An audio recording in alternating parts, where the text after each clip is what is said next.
You're on the John Frederick Radio Network, Trucking the Truth, coming live from your nation's capital in Washington, D.C. Joining me now, Liz Peek. She's a columnist for The Hill. You can follow her on Twitter, @LizPeek. And one of the things that she put out yesterday, great piece entitled, China's Rising Emissions Prove Trump Was Right on Paris Agreement. And, of course, we all made fun of the Chinese commitment in the Paris Accords to say, yes, we're concerned about the environment, and yes, we think this is a good thing, and you go ahead and do that, President Obama. We're all for it. You go ahead and go all in, and we'll look at it in 2025. In the meantime, we're going to build a coal plant a month, and we can't really be bothered with any of the filters. That they're way too expensive. But sometime around 2050, we'll take a look at it, or something that they said that Obama bought into. Now we find out that emissions in China have risen since they made the commitment. Just another lie by the Chi-Coms. Liz Peek, great to have you with us. Good morning, John. Happy to join you. Yes, we can look in just about every endeavor where we interact with the Chinese and find that they cheat. And I think this is a message that's taken a while to get through to American voters. And I think the reason, there were so many years there where we sort of plowed ahead in terms of doing business and doing treaties with the Chinese is that America's big businesses really wanted access to what, after all, will become eventually the biggest consumer market in the world. It isn't now, or even close to it, but it's growing fast. So everybody sort of looked the other way as they did all these nefarious things. But this China Accord, it's just worth kind of keeping tabs on what's going on, because the United States has seen a 12% drop in emissions since 2005, mainly because we're using more natural gas and less coal. What's interesting is China had a sort of timeout. They plateaued in terms of emissions. By the way, they're by far and away the world's biggest polluter, 80% more emissions than the United States. But now it's growing again. In fact, it's growing probably this year the fastest in 6 years. So, don't take very seriously all the horror and fan twittering of the elites, because the truth is this agreement meant nothing. And by the way, I would also throw in, I couldn't put it in this column, but I think I may follow up, the EU also has seen emissions increase. They're the ones who really despise Donald Trump for stepping out of the accord, and yet they've basically made no progress whatsoever. So, again, all of the hardship goes on the U.S., all of the money spent by the U.S., all of the reduction done by the U.S., all of the harm going to the U.S. consumer because prices go up dramatically, and everybody else stands around and laughs at us. And look, and just, sort of thinks it's our moral responsibility because we are the world's biggest industrialized economy to take measures that no other country is willing to take. I mean, and by the way, remember there were also cash transfers. We were supposed to be starting to pay hundreds of millions of dollars to other countries to help them offset the impact of global warming on their own country and ecology and so forth. Once again, the entire world stood around with their hand out, while the United States was, yes, expected under Obama's agreement to cut our emissions by 26 to 28%, which would have cost hundreds of thousands of jobs, according to any number of studies, and set back our growth considerably. But here's the real thing. China looked at the United States and said, okay, this is our rival country. What do they have that we don't have? And the answer is we have cheap energy. And anything they can do to sidetrack that enormous competitive advantage, they will do. And the Paris Accord was all about that, was all about shutting down our incredible luxury of available, inexpensive energy. Once again, the Chinese have a nefarious objective that has nothing to do with what you're discussing in hand. But this really ties back, Liz, into the president's tariff situation. Yeah. And you look at the relationship with the EU and Europe, and I was on Al Jazeera the other day, and we were talking about, the changing the relationship and some of the countries that are very uncomfortable. Look, this president came in as the disruptor. I don't know what they expected. Did they expect he was going to win, running on a platform of basically saying we're going to change the way we do business with other countries? how they interact with us, where it was getting the short end of the stick.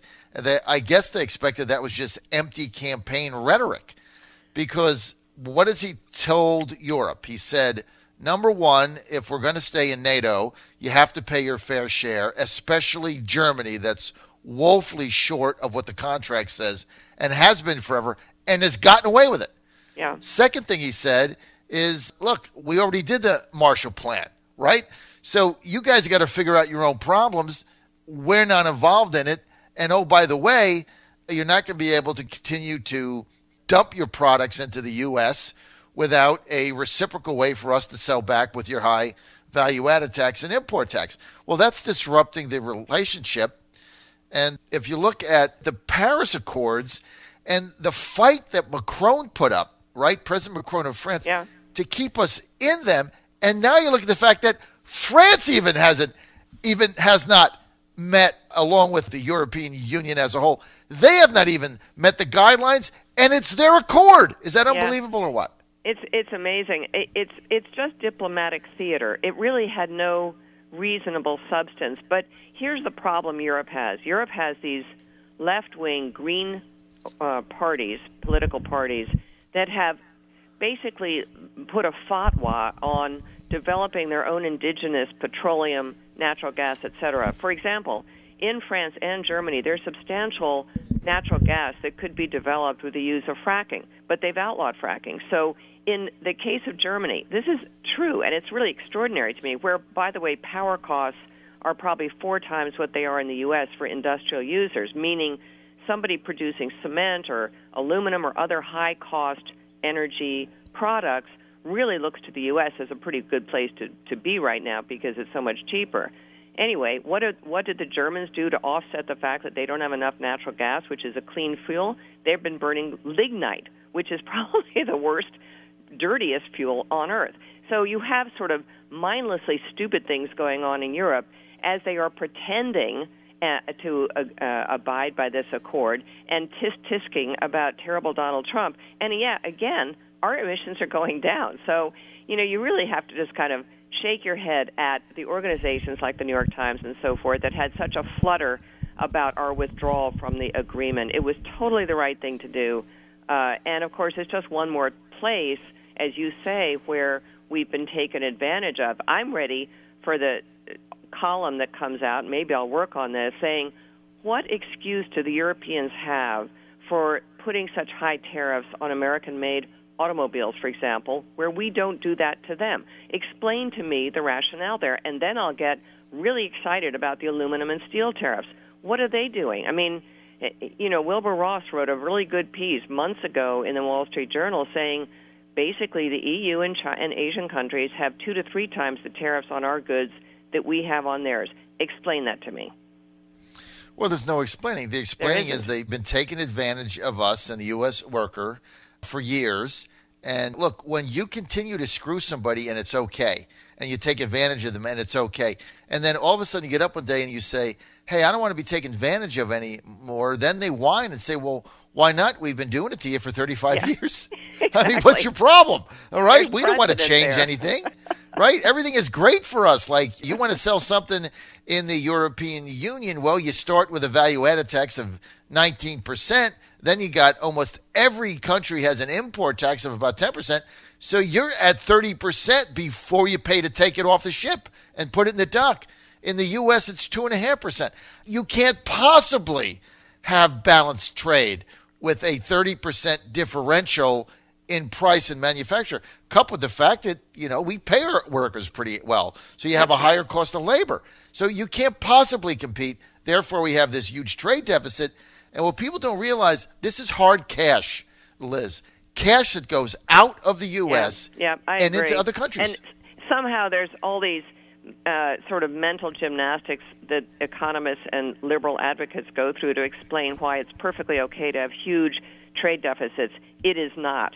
And, I think I thought I was out at the Milken Conference about a month ago, and Wilbur Ross, Secretary of Commerce, gave a speech, and he said, okay, I've heard all this about how it really doesn't matter.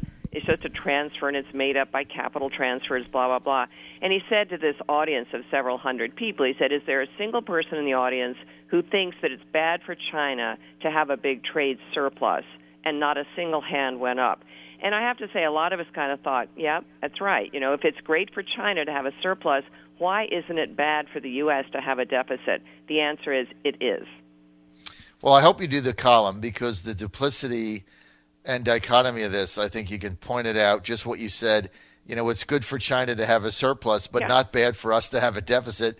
That doesn't make any sense, right? It's good for us to get screwed in the Paris Accords, but it's okay when the people that wrote the agreement don't even comply with it. I mean, the whole it's maddening.